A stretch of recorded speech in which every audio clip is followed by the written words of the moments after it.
Hey there! Ready to go beyond the headset? We're diving deep into the world of call center supervisors, what it is they actually do, the skills you need, and really where this kind of experience can take you career-wise. And yeah, forget just answering phones. Okay. Okay, this is about leadership. It's about strategy. Yeah, It's way more dynamic than I think a lot of people realize. absolutely. And to help us decode this whole career path, we're using some awesome insights from RoleCatcher.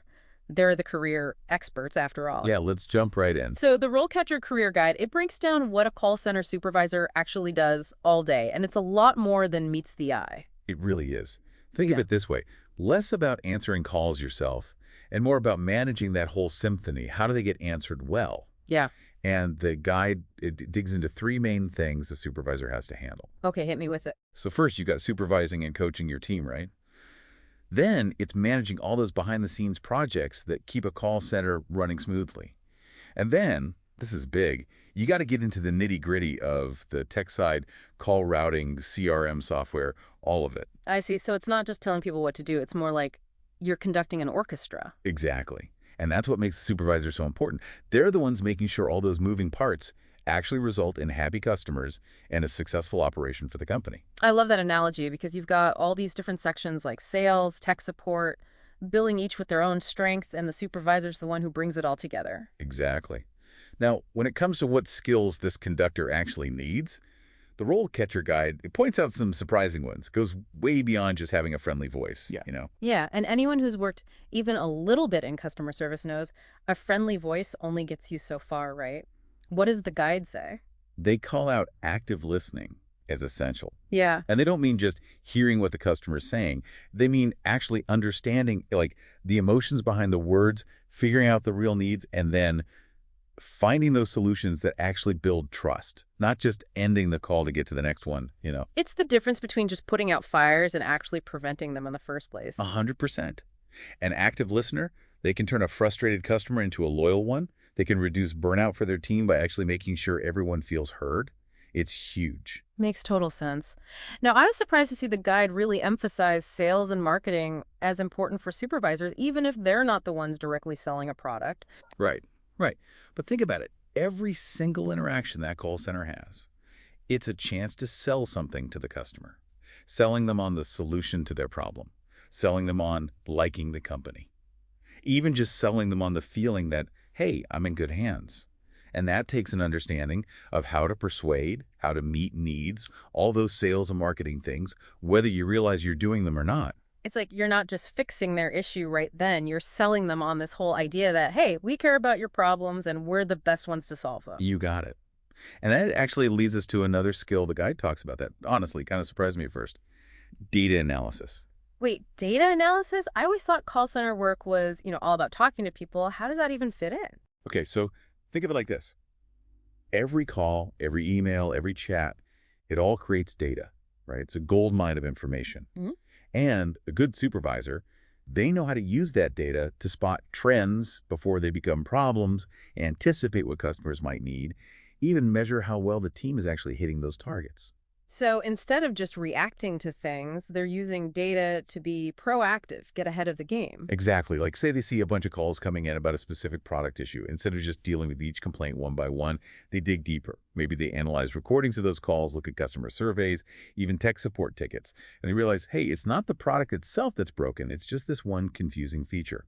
That's huge because now they can go fix the root cause. Maybe they tweak the product design, maybe they improve the training materials for the agents, and bam, they've not only solved a problem, they might have saved the company a ton of money and headaches in the long run. Exactly. That's the power of data in this kind of role. And the RoleCatcher guide, it really makes the point that this skill, data analysis, it's not optional anymore. It's becoming essential for good leadership in a call center. Okay, I'm convinced. So we've got communication, we've got leadership, we've got this whole data-driven approach. It's definitely a much more complex and honestly more interesting picture of what a call center supervisor does than a lot of people probably realize. Way more than just a nice phone voice, that's for sure. Speaking of careers, though, the RoleCatcher guide also lays out what that whole path might actually look like, from starting out all the way up to supervisor and even beyond. Because I'm guessing you don't just walk in and land a supervisor job right away, right? Not usually. The typical path, it usually starts with getting experience as a call center agent.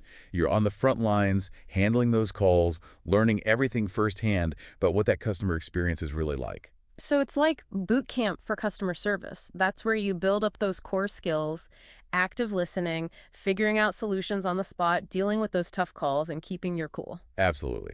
And then after some time as an agent, you might get promoted to team leader.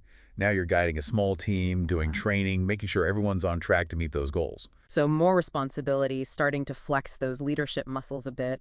But you're also still really close to the action, which I bet is super valuable for when you eventually do move up to supervisor. It's super valuable because when you reach that supervisor level, now you're looking at the bigger picture. You're managing projects, you're analyzing those data trends we talked about, you're making decisions that affect the whole call center. And the guide even mentions that this could be a stepping stone to even bigger roles, right? Like maybe becoming a customer service manager or even going into totally different fields where those leadership and analytical skills are in high demand. Totally. And that's where it gets really interesting because the skills you learn as a call center supervisor, they're incredibly useful in a lot of other jobs too. It's like a career launch pad, not a dead end, like some people might think. But, for someone listening who's thinking, okay, this sounds amazing, but how do I actually get started? Right. What would you Yeah, I say? was going to say, I think RoleCatcher themselves have some pretty cool tools to help with that. Oh, for sure. Their platform, it's not just information. They've got these resources to help you take action, actually reach your career goals, whatever those are for you. That's key, right? Because info's great and all, but it's the doing that really gets you there. Totally. And one thing that really stood out to me, RoleCatcher talks about this need for always learning new stuff in the call center world, you Mm. know? Like even once you're the supervisor, it never really stops. Right, because the tech is always changing. Customers expect different things. Yeah. You can't just be like, all right, I made it and Nope. call it a day. Nope. And RoleCatcher really hits that point home in their FAQs, which, by the way, those are like the hidden gems in these guides. Oh, totally agree. That's where you find the really good practical questions people are actually wondering about. Yeah, and there was one of the RoleCatcher FAQs that I think, anyone listening who's in a call center or wants to be should think about. Okay, lay it on me. It's basically, how do you keep up with all the changes in technology and customer service? Because those are always evolving, right? That's a big one for sure, especially since we've been talking about how crucial data is becoming in this role. Exactly. And it's not even just about formal training, the stuff you get on the job. It's more like Yeah. having this attitude that you're always going to be learning. So being a lifelong student of the call center world, Exactly. The supervisors who are killing it, the ones who really thrive, they get that learning and adapting. That is part of the job. it's like always leveling up. Yeah. So to anyone listening who's thinking about this kind of career, don't be afraid to go for it. Yeah. It's a field that really rewards those problem solvers, people who like things fast-paced, and yeah, those who are always up for learning new things. Couldn't have said it better myself.